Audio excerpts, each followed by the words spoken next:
Hello everyone, আজকে আমি আপনাদেরকে দেখাবো সাস্টের one of the most beautiful hall Syed Mostafa Ali হলে 50 টাকা দিয়ে কি খাবার পাওয়া যায়। আমাদের হলগুলোতে দুই রকমের খাবার সিস্টেম আছে, এক ডাইনিং সিস্টেম, দুই ক্যান্টিন সিস্টেম। এখন আমি আছি আমাদের হলের সৈয়দ মোস্তফা আলী হলের ডাইনিংয়ে।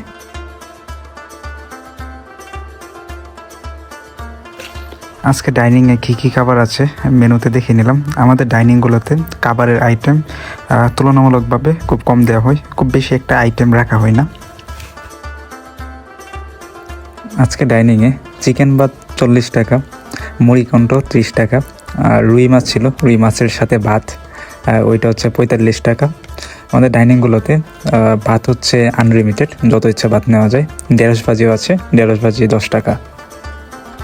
খাবার নিতে এসে খাবারের বাটি সিলেক্ট করতে সবাই কনফিউশনে পড়ে যায়, আসলে কোন বাটিটা নেবে, কোনটাতে মাংসের পিসটা একটু ছোটো আর কোনটাতে একটু বড়। তো আমি নিজেও কনফিউশনে ছিলাম কোন বাটিটা নিব।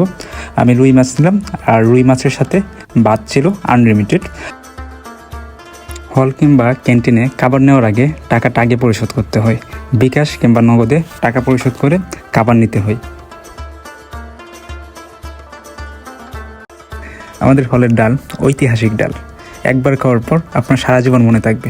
আমাদের এই হলের ডাল খাওয়ার জন্য অন্য অন্য হল থেকে ছুটে আসে। এটা আমাদের ডাইনিংয়ের রান্নাঘর। আমাদের ডিপার্টমেন্ট কিংবা অ্যাসোসিয়েশনের কোনো প্রোগ্রাম অথবা পার্টির রান্নার কাজে আমরা অনুমতি নিয়ে এই ডাইনিংয়ের রান্নাঘরটা ব্যবহার করতে পারি। আমাদের হলগুলোর ডাইনিং কিংবা ক্যান্টিনের খাবারের দাম তুলনামূলকভাবে সস্তা, কিন্তু খাবারের মান ততটা ভালো না। এবং আমাদের ডাইনিং অথবা ক্যান্টিনগুলোতে খাবারের আইটেমগুলোর পরিমাণও খুবই নগণ্য।